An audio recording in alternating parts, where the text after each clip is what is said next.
gentlemen, today I am so excited because I have with me Craig Schulz, whose father actually gave us all these little kids behind me. I grew up with the Peanuts kids, and Craig, I am so grateful that you're here because you're kind of like their brother in a way.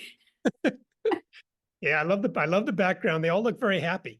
Oh, they are. But you notice Franklin is missing because every time I go to the store, he's sold out. So if you happen to have a Franklin, you can send me. I'd appreciate it because these little guys here would love to have him join the group. Yeah, sadly, I'm sold out too. I couldn't find one myself, but You can't either. He's so popular. And let's get into that because you are keeping your father's legacy alive with the Apple TV shows and the movies.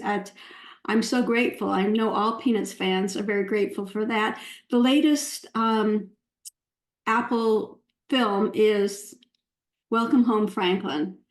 And that's probably why he's all sold out, because everybody wants him because he's so sweet. Everyone that you do, lately, the ones that you did Marcie, and you gave us more background and more insight into their personalities. How do you pick the ones that the stories that you want to tell?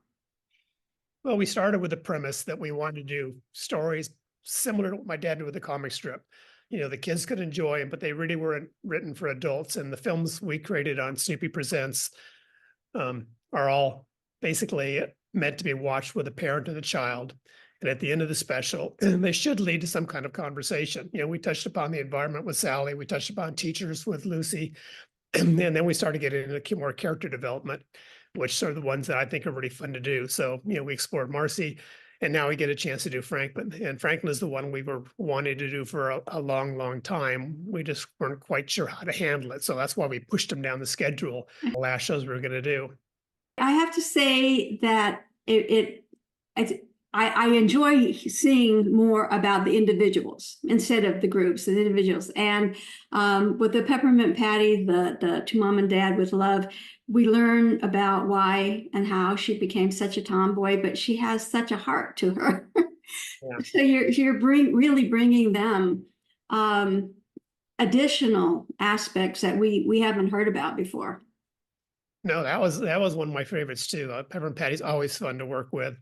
You know, Franklin is really one of the most popular characters in the comic strip, surprisingly, or maybe not surprisingly. You know, so people were always wanting to know more about Franklin, and his backstory was never really told. So we took the premise from the 1968 comic strip where Harry Glickman had told my dad to put a black character in the comic strip. And we built upon that by going backwards and see where Franklin comes from and how he comes into the neighborhood and meets up with this crazy gang of characters, and somehow he's got to blend in with them. Okay, yeah. Well, yeah, were the blueprints basically set out by your dad originally about these characters and you just never got to them, or are you just expanding on your own premise of what he would have actually wanted you to do with them? Well, no, we hypothesized to a certain extent, but in most cases, we go back to our Bible, which is the comic strip. And if you mind the comic strip, you get little hints of where the characters come from and where their backgrounds are, and we kind of build upon that. You know, for example, most people didn't know that Charlie Brown's dad was in the military. You know, Franklin tells him that, you know, his dad was in the military, and Charlie says, my dad was too. And we see how they bond, and that's kind of the cool thing is seeing how these two kids that really don't know each other come together, and the way children bond as opposed to the way adults bond. I always say when adults get together in a room, invariably the adults talk about their accomplishment, what their job is, what titles they won, what's the latest golf tournament they won. You take the same conversation with children and they connect on a different level. It's more of an emotional level, more on what I call an authentic level, you know, who they really are. And that's what we see in this comic strip, that you have this black kid from the inner city meeting this round-headed kid from his crazy town, and somehow they bond to become best friends. You know, I grew up with them all, and my bedroom was filled with Peanuts of all kinds. And then actually when I was about 10 years old, I insisted when we were in New York that we go see the off-Broadway show, You're a Good Man, Charlie Brown. I dragged my parents to that. But, you know, there's some characters from the past like Violet and Patty, not Peppermint Patty, but Patty. and Frida that are basically second tier Peanuts characters to today's world. Are you planning on bringing them more to the forefront, or are this group here the ones that you really want to focus on? I love that you brought that up because obviously you've read the comic strip and go back and Every one of them. I think what really happened in my dad's mind is that initially, if you go back to the early days, you'll find out that really Violet and Patty were the ones who were mean to Charlie Brown the most. Mhm. And as Lucy grew up, she kind of took over that role, and my dad pushed those characters aside. Most of those characters in real life were friends of my dad. You know, Shermy, Violet, Frida, Lucy, they were all friends of his from the art instruction school, and he built upon them into the comic strip. But I think some just didn't work out in the longevity of the comic strip, and they kind of came and went. The most classic one was Charlotte Braun, which was a character that did nothing but scream. And my dad had her in there for like about a month, and somebody got frustrated with her, Yeah. and Dad saying, "I've taken her out." I miss Violet. I really do. I like Violet. Yeah, I always try to put those two in because Violet and Patty kind of work together. Whenever you Mhm. see the strip, you always see that Violet will say one line and Patty will follow it up with another line. So they're kind of a tag team thing. Um, Kind of taken off the old great comedians from the past, you know, and I like to play off that. So I think in most of the specials, you'll see they are there, and they will have that bantering conversation. But Lucy kind of dominates the aggressive, kind of mean attitude, I guess. She's good at it. She is good. She's She has a so lot of cute. practice. She's so sweet. You gotta love her anyway. Absolutely, yeah. She's sweet in the end. I mean, she's violent, but she always comes back to the soft side. Did I don't recall, did Charlie Brown ever kick the football, or he still has yet to do that? He still has yet to do that. Yeah. Poor He'll little never guy. he'll never get to see football, that poor kid. Okay, so like I said before, my room was completely dedicated. I was a Peanuts nut. No pun intended. Was your house filled with Peanuts memorabilia? Did you grow up with them all around you? Not really. It's kind of funny because I mean, I grew up in the 1960s, and that's kind of when licensing really first started taking off.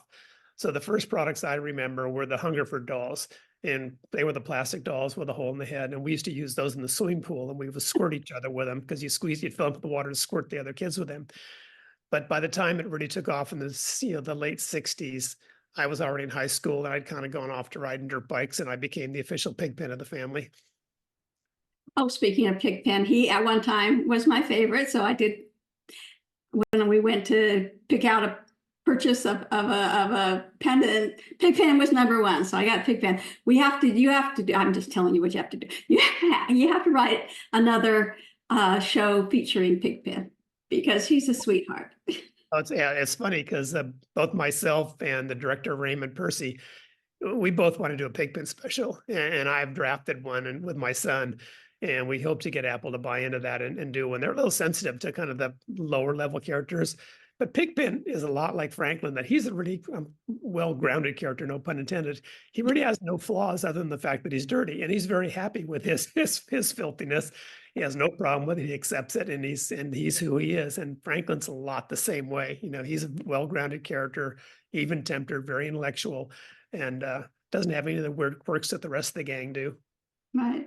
Well, PigPen just accepts himself and expects others to just, hey, yeah, this is me. Love me or leave me. But he's adorable. I love him. Yeah. And who else haven't we done? Well, Schroeder. You haven't done much with Schroeder lately. and that's another show we've drafted. We drafted that and turned it into Apple, and they turned it down at this point. And we hope if we go into a season 3, they will, because I'm with you. I really like showing the audience a little more vast as to what the characters are about. Mhm. Read the comic strip, you get a general sense, but there's only so much content in the comic strip until you see them in animation where they're moving, and you literally get to see their expressions. You can feel the pain and the suffering from animation. You can't necessarily see in the comic strip. So yeah, we did what I thought was a really good Schroeder special, and we hope to get it on the air later on. I hope so too, because he was actually at one point, besides PigPen, Schroeder. My room was Schroeder. Everything was, because I was taking piano lessons, and it was Schroeder. Sally, I think, has always been one of my favorites too, because she's just so kind. She's just such a sweetheart. You know, she has her sweet Babu and her big brother. Rerun, that's the other one I was going to ask you about. Are you going to be bringing Rerun into the forefront? Probably not. My, I think after my dad did rerun for a while, he kind of felt that he'd kind of run out his time. There wasn't too much you could do with the rerun, and people were confused between looking at rerun and Linus. Just visually, they were a little confusing to see when you put them in animation. So he's kind of down on our list. You can only do so much with a kid that rides on the back of a bicycle. Yeah, but he sure has some fun experiences. Let me ask you about there's a new Apple feature film coming out. That's true. Can you give us a little insight as to what's going to happen in there? Well, Apple's told me not to say anything about it. All I can say is I'm really excited about it because, in the first movie, we really had to set the foundation for the ones we wanted to do next. So in the first one, we kind of set all the goals that the Peanuts audience was going to want to see.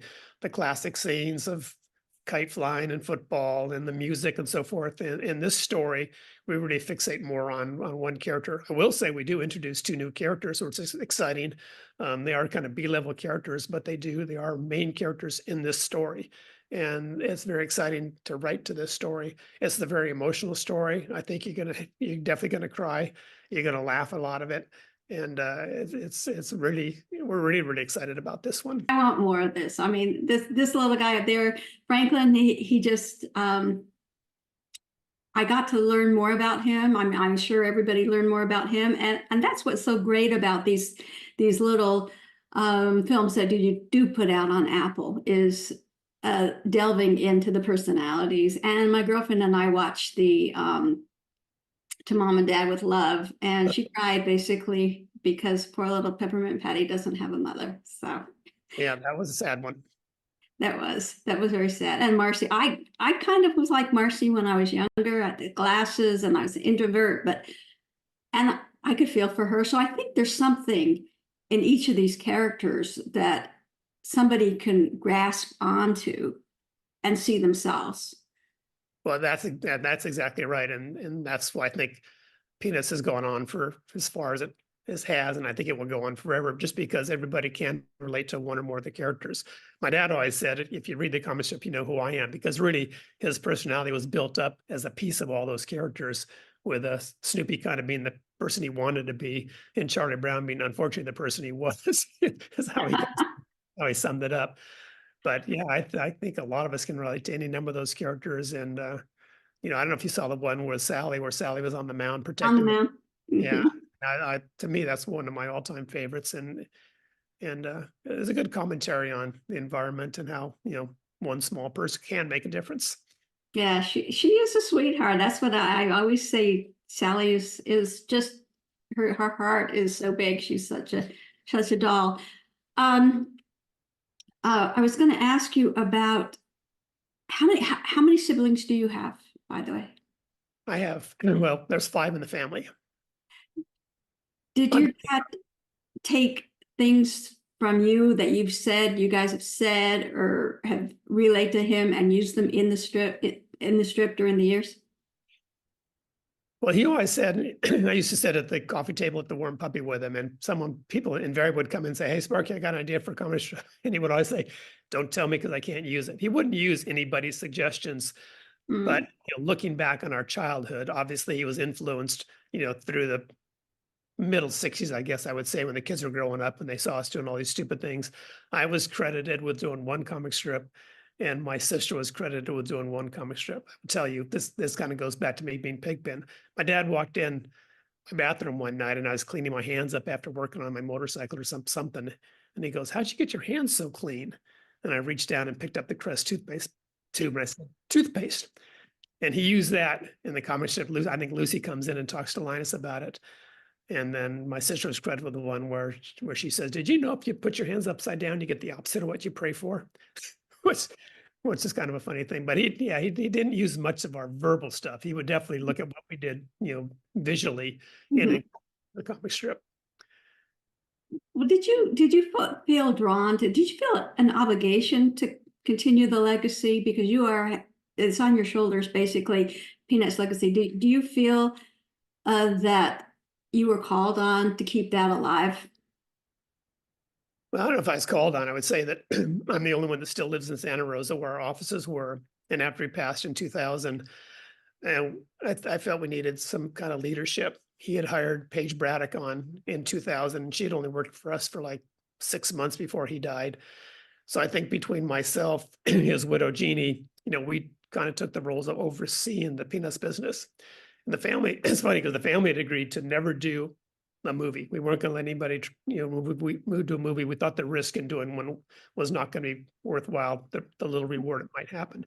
And as years went by, I realized that, the computers coming online, kids weren't reading, that we needed something to draw the new generation back to the comic strip. And that's when the idea for the movie came out, which was a really tough sell to the family members, but I finally did. We created it. They all loved it. And, then I think they grew faith in myself and my son as writers for doing this content. My son was a screenwriter anyhow, him and Neil Liliano. I just got to join them in creating these other specials. But I think it's been really successful. I think the animation that Apple has done and the Snoopy show and Snoopy in Space, and then again, these CoView specials have really drawn people back to the comic strip because it seems more popular than ever. Yes, and you mentioned that you're up in Santa Rosa. That's where the museum is. Can you, I can't wait to get up there one of these days. What, yeah, what do people see? What can you experience at the museum? Well, I think the coolest thing about the museum, and this goes back to my dad on comic strip, when you draw a comic strip, the panels are like 8 inches by 8 inches. My dad hand drew everything, every comic strip, lettered every single comic strip. And then it got sent to the newspapers, and they took that thing, they shrunk it down to 1 inch by 1 inch. They put it on the lowest grade paper you could ever imagine. And that's how the average audience saw them. You come to the museum, you actually get to see the original comic strips he drew. We have a rotation that changes every month or so. They change all these comic strips out. There's a lot of history there on his days in the war. We have an exhibit that Christo did where he wrapped the doghouse. And the exhibits change about every 4 months. We have tremendous designers that come in and create these exhibits that are fantastic to watch. I don't get there enough myself, and I'm 40 minutes away from it, but it's a must-see thing. People enjoy it. It's beautifully constructed and a lot to see. Yes, like I said, I cannot wait to get up there. Obviously, I hope you have a store that we can purchase things there, because maybe Franklin will be up there. I don't know. We went specifically because I've been looking for the Franklin to join the group here for ages, and every time I happen to go near Knott's Berry Farm, they're always sold out. That's funny because I did an interview the other day with somebody had a Franklin and Charlie Brown, and they were banging them together. But no, if you come up, we have not only the museum, but right next door is the ice arena that my dad and my mom built. And then next to that is the gift shop. So the gift shop is where you're going to want to go, and you can pick up all sorts of good peanut stuff there. And a lot that I don't have. I probably have most of them. Yep. Yeah, it's a must. It's really a big campus, so you have to visit the whole campus. But give yourself time because you'll want to spend a lot of time in the museum. There's a lot to see. Okay. This is, I don't want to put you on the spot, but in a couple words or a phrase, can you give us the personality, your view of the personality of some of these characters, like Charlie Brown? How would you just describe him to somebody who did not know anything about him? Well, I think it depends whether you look at him through his own eyes versus the other character's eyes. I mean, Charlie Brown's one of those characters, the number one will never give up. And that's why he keeps trying to kick the football. He's lost 1,000 checker games to Lucy. He's going to continue to keep trying to beat her in checkers. But I think he's an all-around nice kid. If you moved into a neighborhood, this is what I was going to say for most kids, and even myself, if you wanted to move into a neighborhood, I think the Peanuts neighborhood is the place you would want to go, because all these kids, as crazy as they are on the outside, with Linus carrying a blanket and Lucy with psychiatric booth, they really are a bunch of good kids. They all get along in the end. They all get along. And it feels like a really safe neighborhood. It's a place I would want to grow up. And, my neighborhood kind of felt like their neighborhood growing up. We had our crazy kids. I think every neighborhood has crazy kids. But I think that's Charlie Brown's personality. He's a kid that you would like to have as a best friend. Well, and Franklin moved into that neighborhood recently on the show, and he and Charlie Brown just hit it off. So exactly what you just said. Sally, now she's got a big brother and she's got a sweet baboo. How how did your dad pair them up, Sally and Linus? What was the impetus to put those two together? Well, the term sweet baboo came to what a term my dad, or what Jeannie used to call my dad. She called him a sweet baboo. And then Oh, sweet. yeah, he incorporated that into the comic strip. But I think when you look at the comic strip, it's funny because each of the characters has a certain love. You know, you got Lucy that loves Schroeder, and Linus loves his blanket, and Schroeder loves the piano, and Charlie Brown loves baseball, and Peppermint Patty and Marcie both love Charlie Brown. So, and again, Sally loves Linus. So they all have this bottom line of senses that there is love that runs throughout this whole universe, and they all have whoever they love. Unfortunately, their love is pretty much unrequited in almost all the cases. And that's where I think that's where my dad had the fun to do it. Yes, and you know what? I hope they never do anything with them growing up, because I just love keeping them the ages that they are. You know, some strips they grow up. They did that with what was it, Pebbles and Bam Bam? They made them older, and that's kind of ruined it for them. Do you have any manifesto that you're keeping them as is? Oh yeah, that's why that was one of the joys of bringing my son on board this project's doing the animation, because he understands now kind of the legacy of my dad better than I think he ever did before. And we've agreed as kind of a unit in Santa Rosa that we kind of lock at least the animation stuff between the mid 60s to the 1980s, and in there we've locked them in there. You'll never see them use iPads and never have iPhones, any of that modern technology. It's fun to work with the old stuff, and I think the audience really enjoys it. Especially I think parents, when they see their kids and they see them use the dial phone, you can ask their kids, you know what that is? Or when Snoopy's up typing something on the doghouse, some of the kids don't even know what a typewriter even is. So it kind of leads to kind of interesting, fun conversations. But no, they will never grow up. That is not in our DNA. Oh, that's fabulous. That's fabulous. Speaking of the doghouse, we're getting towards the end here, but Snoopy flies, he writes, he's a World War I ace pilot. How did that all come about? How, because you don't even think of a beagle having this imagination and doing all this. What brought that about? But my dad always told me it goes back to the time when he was sitting at the kitchen table, I guess, and he looked down. We had a lot of dogs growing up. So he looked down at the dog, and the dog's looking up at him, and he just starts thinking to himself, I wonder what that dog is thinking. And just from that impetus of an idea, he took that in the comic strip and started, making Snoopy have these personas. This is what the dog is thinking. The kids don't know what the dog's thinking. They just think he's a crazy dog. But in Snoopy's mind, he's got all these great thoughts that are going on.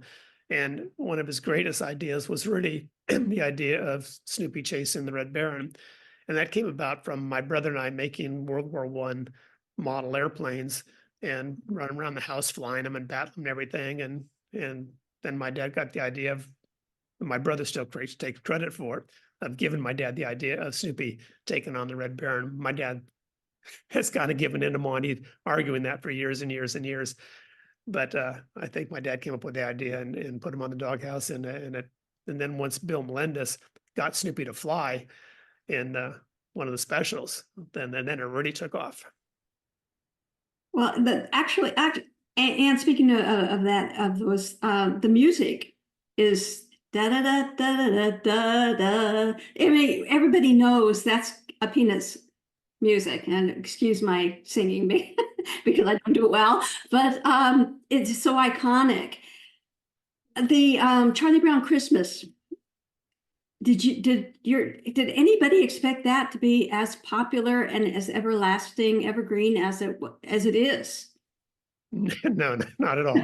Charlie Brown Christmas, when that came out, was supposed to be a disaster. CBS said, well, CBS felt they got forced into showing it because they had already put the title in the TV guide, and they couldn't back out at that point. So they called my dad and said, well, we really don't want to show this thing. It's too slow. We don't like the music. There's no laugh track, but we're going to show it anyhow.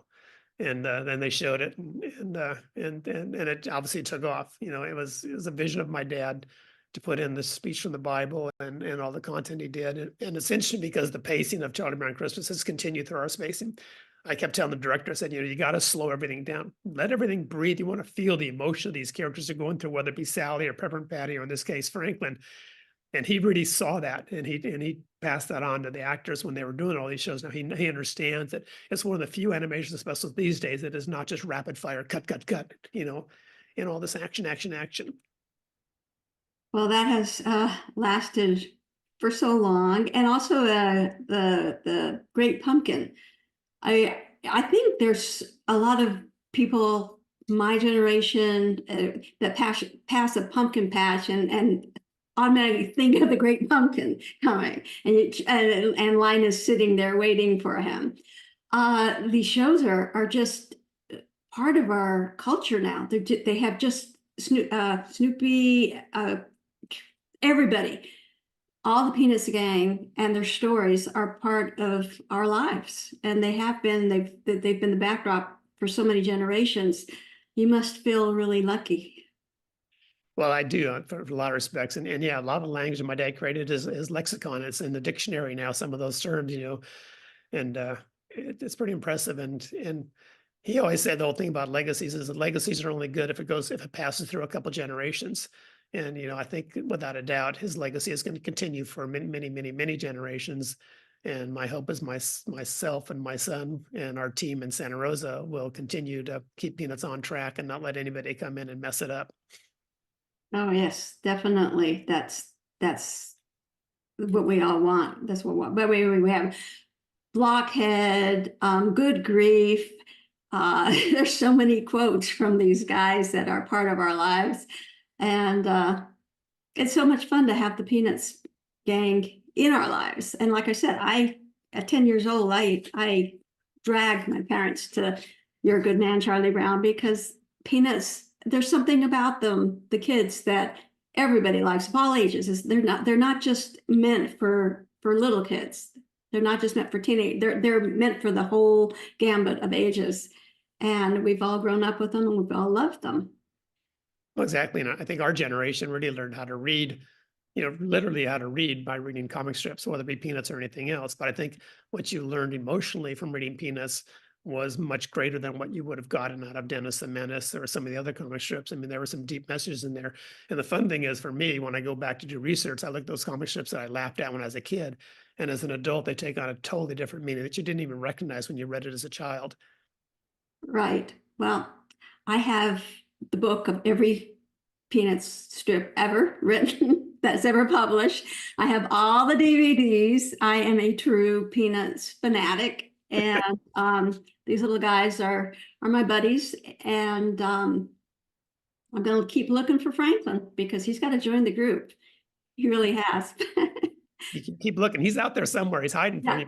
I think you can find him if you keep looking. I'll keep looking. I'll keep looking.